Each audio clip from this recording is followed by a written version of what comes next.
Welcome back to our little cottage here on the river in the far north of Idaho. So sometimes the to-do list of our lives can start to feel really overwhelming, and we can have a lot on our plate, and it just feels like all of it is necessary and we can't let any of it go. I know for me, I can so easily pile my plate really high, and then the overwhelm can just come crashing in. And so what I have learned over the years is to really be evaluating what are the most important things. And we weren't meant to live our lives in a constant state of overwhelm. It's not good for our minds. It's not good for our souls. It's not good for our physical health. And it's definitely not beneficial to those around us who kind of depend on us to be there for them. And so when the overwhelm takes over, for me, that's the signal that, okay, I need to reevaluate. I need to take a good hard look at all of the things I have put on my plate and decide what is actually necessary. I have learned in my own life over the years how to say no a lot more often when I need to. But before I could do that, I definitely had to learn that it's okay to say no when I need to say no. And I would feel so guilty whenever I needed to say no, to the point of where I wouldn't say no. I would say yes, because I either felt like, well, it would be selfish of me to say no, even though my plate was already full, or I was definitely a people pleaser. And so I would not want to disappoint the people asking me. And I would, be so worried that if I said no, that they would be mad at me and that they would, of course, reject or abandon me, right? And so there were some deep-seated fears that had to be addressed there. And thankfully, over the years, God has been working in my heart, and I am not so much a people pleaser anymore. Every so often, I can see it start to creep back in, but thankfully, I'm able to see that, and I'm able to check myself. But yeah, I really struggled with people pleasing. And as I've mentioned in a previous video, one of the ways to really help yourself slow down and also get rid of overwhelm is to go over your priorities and to really look at what are the most important things to you. And so when looking at your plate and seeing it piled high and you're getting to this place of overwhelm, I know for me, when I start to have that overwhelmed feeling, I know, okay, it is time to check my plate and really look at what is actually necessary for me to be doing right now. What are the priorities and what do I need to set aside? What do I need to say no to? And it can change depending on the season of life that you're in. So someone might bring something to you and say, hey, we would love for you to help with this. And it might be something that you would love to do. But the season of life that you're in, you realize, but the other priorities actually are more important at this point. And if I were to add that, it would just create overwhelm. I wouldn't be able to give my best in any area of my life. And I may end up actually dropping the ball on this specific thing, which would then, let other people down. And yeah, so depending on the season of life you're in, you might have to say no in the moment, but it might be something later on down the road that you will be able to do once your season of life changes. And then sometimes people will ask for your help to do something, and you know that it's not within your capacity to do it in the moment, but you almost feel like you need to or you have to because they really need your help. But then to stop and think, like, am I the only person capable of doing this or helping in this area? Because most likely there are other people who would be able to maybe step up and help. And so I think sometimes we're worried that maybe we're the only person who's able to do a certain thing, but really there are probably more people who are able. And when we say no, when we need to, that can give someone else the opportunity to step up where they need to step up and fill a hole that needs to be filled. And yeah, so saying no can actually give others an opportunity to help where help is needed.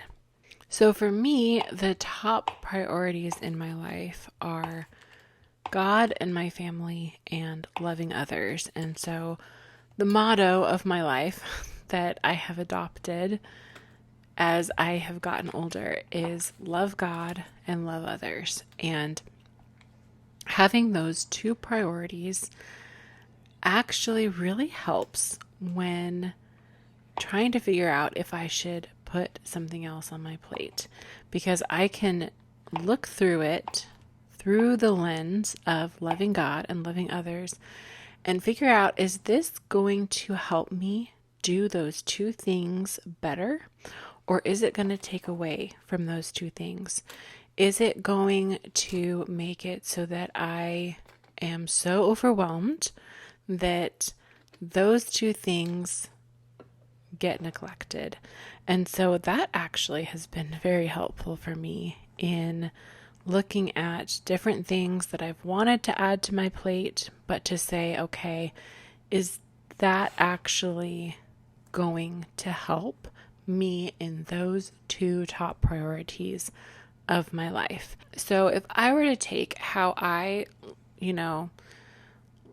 the things that I ask myself when I'm looking at my plate and evaluating on whether I should maybe take something off or add something, I think if I were to put it into question form, I would be asking myself these three questions. And so number one would be, of course, looking at my priorities. And I would ask myself, is this going to actually help me as I uphold those priorities? And so for me, that being loving God and loving others, looking at it and asking that first question of, is this going to actually help me maintain those top two priorities? And how I answered that question really will help me to figure out if I need to say no or not.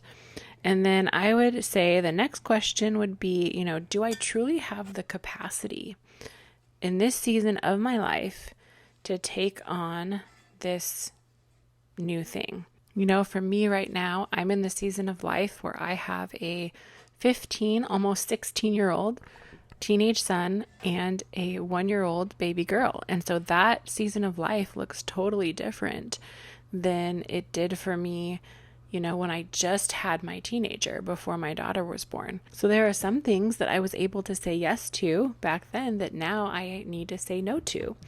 And that's okay. And eventually she's going to get older and I will probably be able to say yes to those things again in the future. And then the third question that I would ask myself would be, am I the only person able to do this specific thing? So if there's something that someone or a group of people are wanting you to do or needing you to do, and you've been asking yourself those first two questions, and you're really feeling like you should probably say no, but you're still struggling a little bit because, you just feel like, oh, maybe I'm the only one that can do it. Like really asking yourself, am I really the only person that can do it? Or is it just that nobody else has stepped up to do it? And so sometimes we need to say no when we need to say no.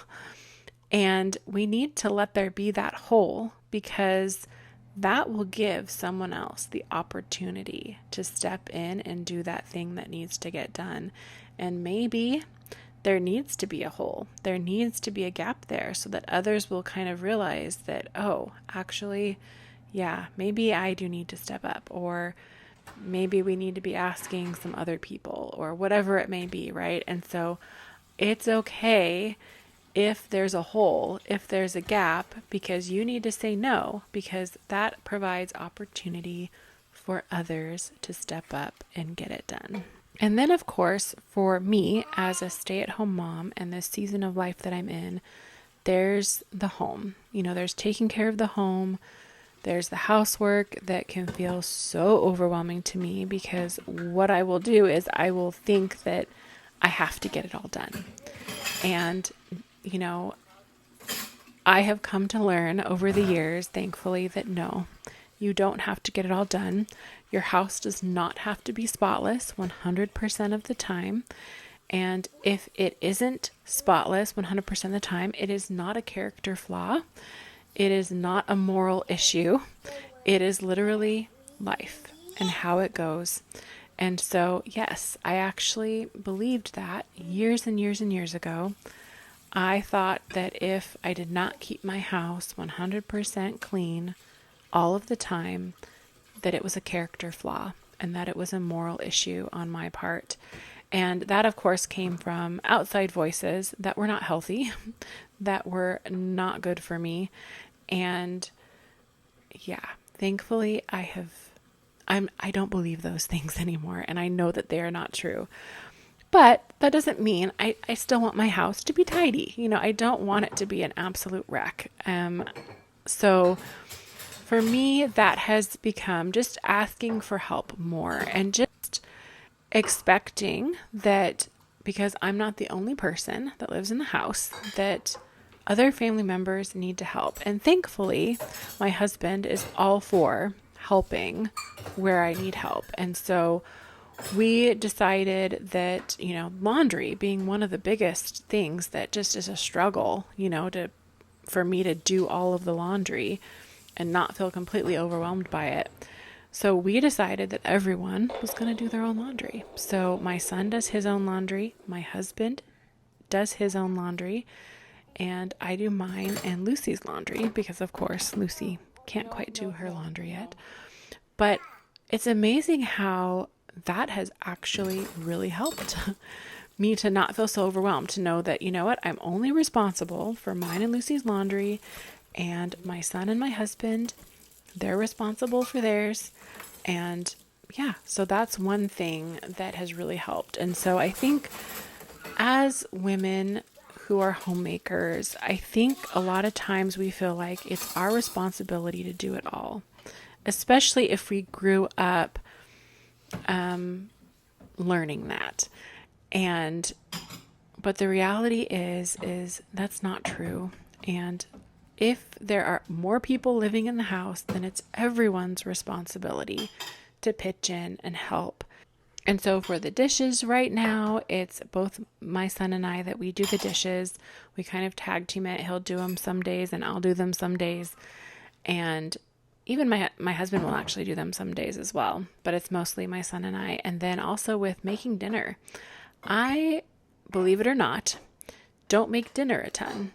I do a lot of baking, but I don't make dinner a lot. And my husband actually makes dinner more than I do. And that's just, something that we discovered, and it works well for us. And of course, there are times when he's like, hey, I'm going to be home late, or I'm really tired. Can you get dinner tonight? And so, of course, I will cook dinner. And so that's something that we stay in communication about. And yeah, so that's something that we both help with.